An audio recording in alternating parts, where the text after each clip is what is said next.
අයිබෝන් යාළුවනේ මම චමිල් වීරසිරිවර්ධන අදත් අපි කතා කරන්නේ ලංකාවේ දේශපාලන තත්ත්වය.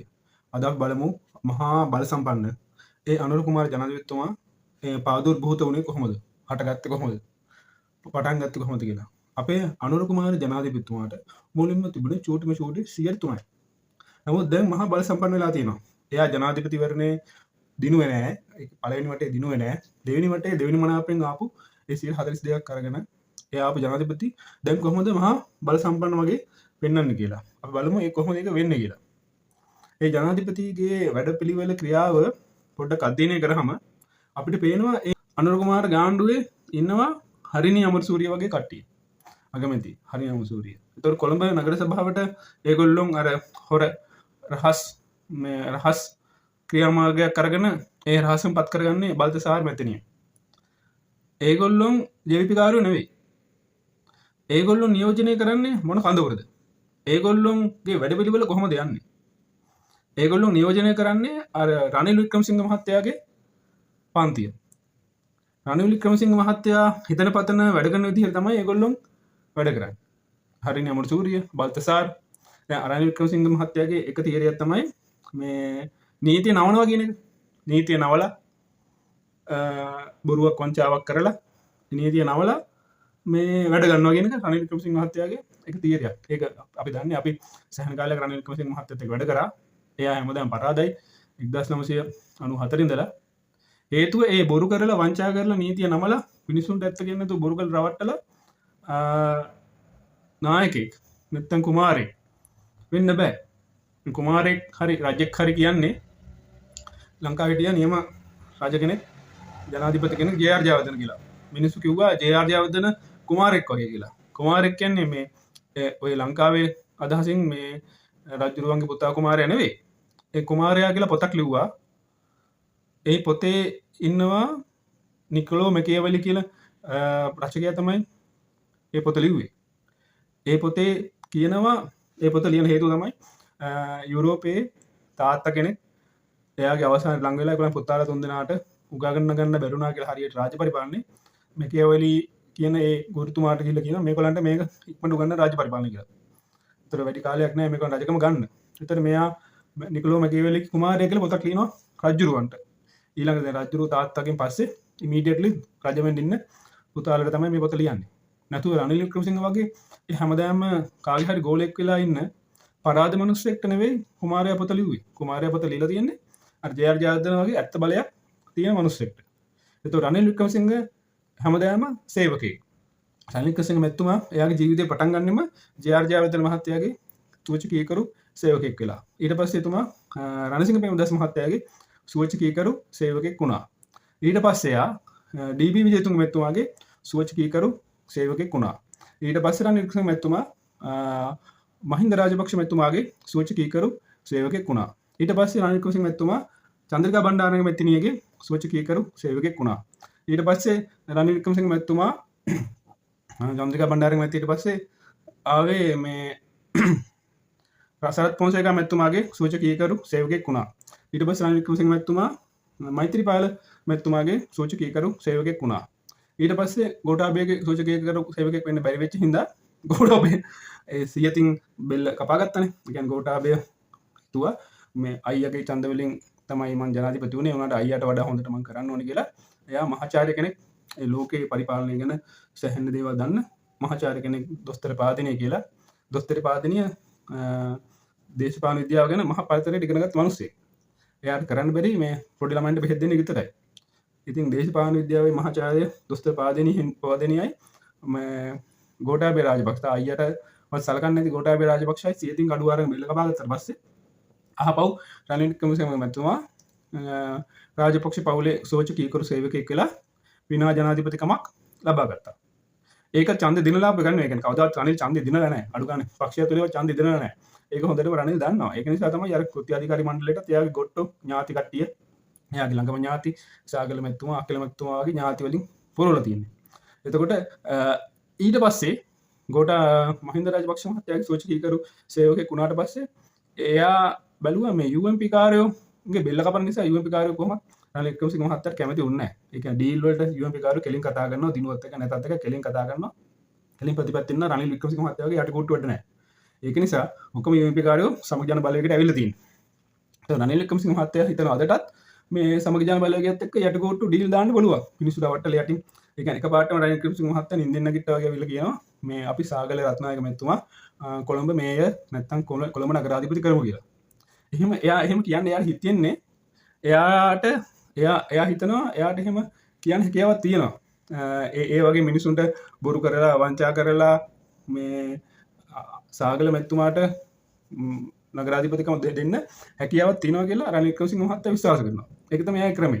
නමුත් සජිත් ප්‍රේමදාස මහත්තයාවත් UMP කාරයෝ නැත්තම් ඔය ලිබරල් මිනිස්සු ලංකාවේ UMP කවුරුත් UMP කාරයෝ නැහැනේ. UMP කාරයෝ ඉන්නේ රනිල්ගේ කොට්ටෝ ටික විතරයි. ඔක්කොම UMP කාරයෝ ටික ඉන්නේ සමග ජන බලවේගය. ඒ කියන්නේ ලිබරල් වාදී මිනිස්සු ටික ඉන්නේ සමග ජන බලවේගය. එතකොට රනිල් වික්‍රමසිංහ මැතිතුමා ඒ යටිකුට්ටු වංචාවක් කරලා සාගලව නගරාධිපති කරන්න යන්න කොළඹ එයාගේ එක ප්ලෑන් කොටසක්. එයාගේ ප්ලෑන් කොටසක්. එතකොට අදටත් රනිල් වික්‍රමසිංහ මහත්තයාට කාටවත් සේවකෙක් නොවි ජීවත් වෙන්න බෑ. එතකොට අද කවුද රනිල් වික්‍රමසිංහ කාගේ සේවකෙක්ද? අද රනිල් වික්‍රමසිංහ අනුර කුමාර සහ හරිනගේ සේවකෙක්. එයා ජීවිත කාලෙම ජයජයවර්ධන මහත්තයාගේ ඉඳලා අද වෙනකන් හිටපු ජනාධිපතිවරුගේ සේවකෙක් සූචකයෙක් සේවකෙක් විදිහට වැඩ කරලා තිනවා ගෝඨාභය රාජපක්ෂ ඇරෙන්න. එතකොට අදටත් ඉන්න නාමික ජනාධිපති අනුර කුමාර ජනාධිපතිතුමාගේ සේවකෙක් තමයි රනිල් වික්‍රමසිංහ මහත්මයා. ඒතකොට එයා හිතන්නේ එයා තමයි ආණ්ඩුව රන් කරන්න කියලා. ඒක එයා සාගලව නගරාධිපති කරන්න යන්නේ. ඒකට සජිත් ප්‍රේමදාස සහ අපි බෑගුවට පස්සේ ඒක හොර ඡන්දයක් රහස් ඡන්දයක් තියලා මේ අනිත් පැත්තට UMP කාරෝනේ ඡන්ද දෙන්න කියන්නේ රනිල් වික්‍රමසිංහ. එහෙමයි ඒ කොළඹ මේ අපි අර JVP එකට විරුද්ධව එකතු වෙච්චි මේ විපක්ෂයේ අපේක්ෂක පරාද කරන රනිල් වික්‍රමසිංහ. ඒ කියන්නේ රනිල් හිතාගෙන ඉන්න මේ ආණ්ඩුව රනිල්ගේ ආණ්ඩුව කියලා. මේ ආණ්ඩුව IMF එකට කතා කරන්නේ විදේශ තානාපති කාර්යාලය විදේශ ඒ ඔක්කොම තනතුරුවල ඉන්නේ රනිල් වික්‍රමසිංහ දාපු අය. රනිල් වික්‍රමසිංහගේ උපදෙස් අනුව තමයි ඒගොල්ලෝ වැඩ කරන්නේ. ඉතින් රනිල් හිතාගෙන ඉන්න මේ ආණ්ඩුව රනිල්ගේ ආණ්ඩුව කියලා. ඒ කියන්නේ රනිල් හිතාගෙන හිටියා JRගේ ආණ්ඩුව රනිල්ගේ ආණ්ඩුව කියලා. රනිල් හිතාගෙන හිටියා ප්‍රේමදාසගේ ආණ්ඩුව රනිල්ගේ ආණ්ඩුව කියලා. රනිල් හිතාගෙන හිටියා DP ජෝසුන්ගේ ආණ්ඩුව රනිල්ගේ ආණ්ඩුව කියලා. රනිල් හිතන් හිටියේ එහෙම දිගටම එන්නකන් චන්ද්‍රිකාගෙන් ඉඳලා මහින්ද රාජපක්ෂ මේ වෙනකන් හැමදාම රනිල් හිතන් ඉන්නවා රනිල් ගියා මේ තියෙන ආණ්ඩුව රනිල්ගේ ආණ්ඩුව කියලා. නමුත් එහෙම නෑ. ඒ කියන්නේ හිතන්නකෝ දැන් අස්ස රේස් එකක් තියෙනවා. හරිද? ඔට්ට සූදුවට අස්සේ වන්ට ඔට්ටු වලන මිනිස්සුන්ගේ අස්ස රේස් එකක් තියෙනවා. එතකොට පෝනියෙක් හිතනවා මම අස්ස රේස් එක දිනනවා කියලා. ඒ කියන්නේ දැන් පෝනියා කියන්නේ පෝනියෙක්නේ. පෝනියාව ගන්නේ අස්සයාගේ බඩු කඩුම ගේන්න. ඒ වගේ වැඩවලට ගන්න තමයි පෝනියාව ගේන්නේ. බර අදින්න පොඩි බර අදලා පොඩි නිකන් අය පොඩි ළමෙක් ආව පෝනියා පිටේ යවලා හරිද? පොඩි ට්‍රේනින්ග් එකක් දෙන්න ඒ වගේ. නමුත් දුවන්නේ අස්සයෝ රේස් එකේ. ඒ වගේ දැන් රනිල් වික්‍රමසිංහ අපි තුන් පෝනියෙක් කියලා. එයා කවදාවත් අස්ස රේස් එක දුවලා නැහැ. එයා කවදාවත් ජනාධිපති වෙලා නැහැ. ඡන්දයක් දිනලා නැහැ. එයාගේ පක්ෂ ඇතුළේ ඡන්දයක් දිනලා නැහැ. හේතුව එයා බොරුවක් පංචාවක් කරන්නේ. මිනිස්සුන්ව රවට්ටනවා. යටිකුට්ටු ගෙම් ගහනවා. කොළඹ බල්තසාරට දුන්නා වගේ ඒකේ යටේ ඉන්නේ රනිල් වික්‍රමසිංහ. බල්තසාර සහ අගමැති හරින කියන්නේ රනිල් වික්‍රමසිංහ මහත්තයාගේ චින්තනයේ ක්‍රියාත්මක කරන රනිල් වික්‍රමසිංහ මහත්තයත් එක්ක අපිට පේන හැටියට ගොඩක් ළඟ සම්බන්ධතා තියෙන රනිල් කියන හැටියට ආණ්ඩුව ගෙනියන මිනිස්සු. එතන මේ ආණ්ඩුව අනුර කුමාර මහත්තයාගේ ආණ්ඩුවක් වුණාට මේක යටින් ඉන්නේ රනිල් වික්‍රමසිංහ. රනිල් කියන හැටියට රනිල් කියලා තියෙනවා මේ IMF එකට මේ විදිහට යන්න මේ විදිහට කරන්න මේ කට්ටිය තියාගන්න මේ විදිහට තියාගන්න නැත්නම් ඔයාලට මේ ගමන යන්න බෑ කියලා. ඒක අනුර කුමාර මහත්තයා ක්‍රියාත්මක කරනවා. ඒක හරිනේ අමරසූරිය මෙතනිය ක්‍රියාත්මක කරනවා. ඒක බල්තසාර ක්‍රියාත්මක කරනවා. ඒකෙන් ඒගොල්ලන්ට බලයක් එනවා. අර ජයාට බලයක් ආවා වගේ බලයක් එනවා. ඒක යටින් ඉන්නේ රනිල් වික්‍රමසිංහ සයාගේ ක්‍රියාදාමය. IMF එකට යන්න IMF එක කතා කරන් රනිල් වික්‍රමසිංහ කියන හැටියට. එතකොට අපිට ප්‍රශ්නයක් නැහැ ඒක. නමුත් කේස් එක තියෙන්නේ මිනිස්සුන්ට බොරුවක් වංචාවක් කරලා යටිකුට්ටු ගේම් ගහන එක. එහෙම යටිකුට්ටු ගේම් ගහලා රනිල් වික්‍රමසිංහ මෙතඩ් එකට ගියොත් එහෙම අපි දන්න පොට්ටුවේ ඉන්න හිටපු ඇමතිවරු අපිට කතා කරනවා ඒ පොහොට්ටු ඇමතිවරු රනිල් එක්ක ඉඳලා රනිල්ගෙන් අර හොඳට හිටපු අස්සයෝ නිකන් පෝනියෝ වගේ වෙන්නේ. ඒක කුරුවල් වෙනවා වගේ වැඩක් වෙනවා. දැන් හිතන්න රනිල් වික්‍රමසිංහ මහත්තයා කියන්නේ මේක මේ උපකල්පන හිතන්න හිට මැරුණා කියලා මම වුණත් හිට මැරෙන්න පුළුවන්. රනිල් වික්‍රමසිංහ මහත්තයා මැරුණොත් හිට එයා නායකයෙක් හදලා නැහැ. සාගල රත්නායක මැතිතුමාට දකිල විරාජ් කාර්යවාස මැතිතුමාටවත් එයාගේ වටේ ඉන්න කාටවත් දේශපාලන පක්ෂයක නායකයෙක් වෙන්න බෑ. එයා මැරුණොත් එතන ඉවරයි. ඒ වගේ ලයින් එකේ තමයි රනිල් වික්‍රමසිංහ මහත්තයා යන්නේ. නමුත් සජිත් ප්‍රේමදාස මහත්තයා එහෙම නෙවෙයි. සජිත් ප්‍රේමදාස මහත්තයා නායකයෙක් හදනවා. ඒක නිසා අපි කියන අනුර කුමාරට සහ අනුර කුමාරගේ කල්ලියට 103 රනිල් වික්‍රමසිංහ මහත්තයාගෙන් වැඩක් ගන්න පොණියගෙන් බර අදිනවා බර අද ගන්න. එයා දාපු නිලධාරීන් පාවිච්චි කරලා IMF කරන්න කිසි ප්‍රශ්නයක් නැහැ. නමුත් එයාගේ මත්තෙම ඩිපෙන්ඩ් වෙන්න එපා. එතකොට අර පොහොට්ටුවට වෙච්ච දේ තමයි වෙන්නේ. පොහොට්ටු අන්තිම කාලේ මහින්ද මහත්තයා ගොඩක් වයසින් ඉඳලා කර ගියා ගන්න බැරි කාලේ මේ පොහොට්ටුව අන්තිමට මේ රනිල්ට බාර දුන්නා වගේ ඩක් කරා. පොහොට්ටුවේ කට්ටිය කියන්නේ පොහොට්ටුවේ ඉන්න ලොකු කට්ටිය ඔක්කොම රනිල්ගේ පැත්තට ගියා. අර අස්ස රේස් එක දූපේ උන් ටික. පෝනියොත් එක්ක ගියාට පස්සේ ආයු උන් පෝනියම වෙනවා. උන් අස්ස රේස් එකට ගන්න නැහැ නෝ. ඒ කියන්නේ හිතන්න පෝනියෙක් වගේ නේ ඒ වගේ. ඒ කියන්නේ මේක తాවකාලික පොඩි ආතල්ලයක් විතරයි. රනිල් වික්‍රමසිංහ මෙතඩ් එක. ඒක හරියන්නේ නැහැ. එතකොට ඒ කුමාරයාගෙන් පොත නිකොලෝ මැකියවලි ලිව්වේ කුමාරයන්ට. ඊළඟට රජ වෙන්න ඉන්න මිනිස්සුන්ට. ඔයගොල්ලෝ ඒ පොත අරන් කියවන්න. ඒ විදිහට තමයි ජේ.ආර්. ජයවර්ධන වැඩ කරේ. නමුත් ඒකේ අහුකොන් අල්ලගෙන රනිල් වික්‍රමසිංහ මේ අනුර කුමාරයෙක් නැත්තම් රජෙක් කරන්න හදුවට ඒ ක්‍රමේ හරියන්නේ නැහැ. ඒ කියන්නේ ඒක නිකන් අර ලොකු හොඳ මොහත් කඩුවක් තියෙනවා. ඒ කඩුව අරගත්ත කියලා ඒ වඳුරෙක් කවදාවත් රජෙක් වෙන්නේ නැහැ. වඳුරේ ඒ කඩුවෙන් කපා ගන්නවා. ඒ වඳුරට ලොකු හානියක් වෙන්නේ. ඒකයි කතාව. ඉතින් අපි යන්නේ ප්‍රතිපත්ති කියලා දේශපාලනේ අපේ සජිත් ප්‍රේමදාස ප්‍රමුඛ ඒ ලිබරල් වාදී කණ්ඩායම සමග ජන බලවේගයේ අපි විරුද්ධයි මේ රහස් ඡන්ද තියලා මේ යටින් ගහලා ඩීල් දාලා කොළඹ රනිල් කට්ටිය දාලා මේ රනිල් ජීපී එක එකතු වෙලා කොළඹ බල්තසාර් ගේන්න රනිල්ගේ ගෝලෙක් වෙන ඒ බල්තසාර් කියන්නේ මේ මැතිණිය. ඒ කියන්නේ ඒගොල්ලෝ ඉතිහාසය ගත්තාම ඒගොල්ලෝ NGO වල වැඩ කරලා හරිනේ මැඩම් එක්ක NGO වල වැඩ කරලා ඒ රනිල් වික්‍රමසිංහ පැලැන්තිය කට්ටිය. ඒතර රනිල් වික්‍රමසිංහ පැලැන්තිය කට්ටියයි 103 ජීපී කාර්යය එකට එකතු වෙන්නේ කොහොමද? ඒකේ පොදු සාධකය තමයි රනිල් වික්‍රමසිංහ. ඒතර එයා හිතන් ඉන්න රනිල් තමයි මේ ආණ්ඩුවක් කරන්න කියලා. අර ජේ.ආර්. ගේ ආණ්ඩුව ඉඳලා මෙච්චර කාල ආණ්ඩුවල හිතන් හිටියා වගේ. පව් ඉතින් එයාගේ පොඩි ආතල් යන්නේ ඒක කමක් නැහැ. අනුර කුමාර මහත්තයා අර විජේවීර එයාගේ න්‍යායාචාර්ය විජේවීරගේ පාත්‍ර කියන්නේ නැතුව මේ තාවකාලික පොඩි ආතල්ලක් තමයි ගන්නෙ. ඒක අර අපි මේ ලාල්කාන්ත මැතිතුමා දැන් ජනාධිපතිතුමාටත් වැඩිය බල සම්පන්න කෙනෙක් තමයි ලාල්කාන්ත මැතිතුමා. හරි ටිල්විස් සිල්වා මැතිතුමා හරි. ඒගොල්ලෝ එක්කම සහෝදරයෝනේ. එක මට්ටමේ ඉන්නේ. ඒ කියන්නේ මහින්ද මහත්තයාගේ ආණ්ඩුවේ ලොක්ක මහින්ද මහත්තයා. හරිද? මේ ඊට පස්සේ චන්ද්‍රිකාගේ ආණ්ඩුවේ ලොක්ක චන්ද්‍රිකා. ජේ.ආර්.ගේ ආණ්ඩුවේ ලොක්ක ජේ.ආර්. රණසිංහ ප්‍රේමදාස මහත්තයා ලොක්ක ආණ්ඩුවේ ලොක්ක රණසිංහ ප්‍රේමදාස. නමුත් මේ ආණ්ඩුවේ ඔක්කොම සහෝදරයෝ. ලොක්ෙක් නෑ. අනුර සහෝදරයා කරයාද දාගෙන ඉන්නවා. ලාල් සහෝදරයා, ටිල්ලින් සහෝදරයා ඔක්කොම සහෝදරයෝ හත් දෙනෙක් කට්ටියක් ඉන්නේ. අර කාටුන් එකකුත් අපි දැකලා තියෙනවා. එක එක මට්ටමේ සහෝදරයෝ ඉන්නවා. ඒ සහෝදරයෝන්ගෙන් නායකයෙක් නෑ අතන. සහෝදර කට්ටියක් එකතු වෙලා ඉන්නේ. ඒතර ඒ සහෝදර කණ්ඩායමේ රනිල් වික්‍රමසිංහ මහත්තයා හිටනවා. එයා තමයි මේ ආණ්ඩුව කරන්නේ. මේ සහෝදරයෝන්ගේ සහෝදර සමාගමේ. එතකොට කවුරුත් නායකත්වය ගන්නෙ නැහැ. ඇයි ඒ කියන්නේ දැන් ඇයි ලාල් කාන්ත මැතිතුමා මේ වගේ දෙයක් හැසිරෙන්නේ? ඇයි රනිල් වික්‍රමසිංහට ගොඩක් ප්‍රශස්ත ගායනා කරන්නේ ලාල් කාන්ත? රනිල් හොඳයි රනිල් වික්‍රමේ තමයි හරි හැම කියලා කියන්නේ. මොකද ඒගොල්ලන්ට ආණ්ඩුව වරන් දුන්නේ රනිල් වික්‍රමසිංහ. 103 හිටපු කට්ටියට මේ හරිනිලත් NGO ඒ කට්ටිය එක්ස්පීරියන්ස් තිය කට්ටියත් එක්ක එකතු වෙලා බල්තසාර්ලත් එක්ක එකතු වෙලා ආණ්ඩුවක් හදලා දුන්නේ රනිල් වික්‍රමසිංහ. ඒ ආණ්ඩුව යන්නේ ඉස්සරහට රනිල් වික්‍රමසිංහ ක්‍රමයට. යටින් ඉඳලා ඇඩ්වයිස් කරන්නේ රනිල් වික්‍රමසිංහ. කියන්නේ මේ යන ආණ්ඩුව JVP ක්‍රමයේ ආණ්ඩුවක් නෙවෙයි. මේ යන ආණ්ඩුවේ කරන දේවල් දැක්කහම අපිට හොඳට තේරෙනවා මේ යටින් ඉන්නේ රනිල් වික්‍රමසිංහ කියලා. අපිට කිසි ප්‍රශ්නයක් නැහැ. නමුත් මිනිසුන්ව රවට්ටන්න එපා. මිනිසුන්ව රවට්ටා තවදුරටත් හිර කරන්න එපා. හරියට කුමාරෙක් වගේ ඒ කුමාරයා පොතේ තියෙන හැටි හරියට ජේ.ආර්. ජයවර්ධනගේ ආණ්ඩු ක්‍රමය ක්‍රියාත්මක කරනවා නම් හරියට රණසිංහ ප්‍රේමදාස මහත්තයාගේ ආණ්ඩු ක්‍රමය ක්‍රියාත්මක කරනවා හරියට ඒක කරන්න.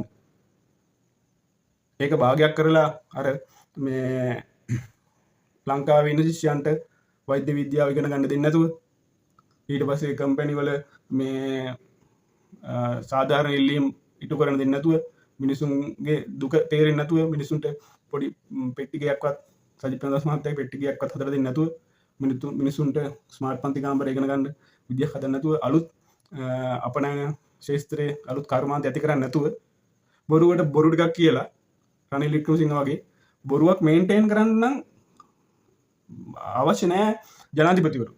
ඒ පිටකොටුවේ ඉන්න මේ නාටාමී කෙනෙක්ට පුළුවන් ඔය වැඩේ කරන්න.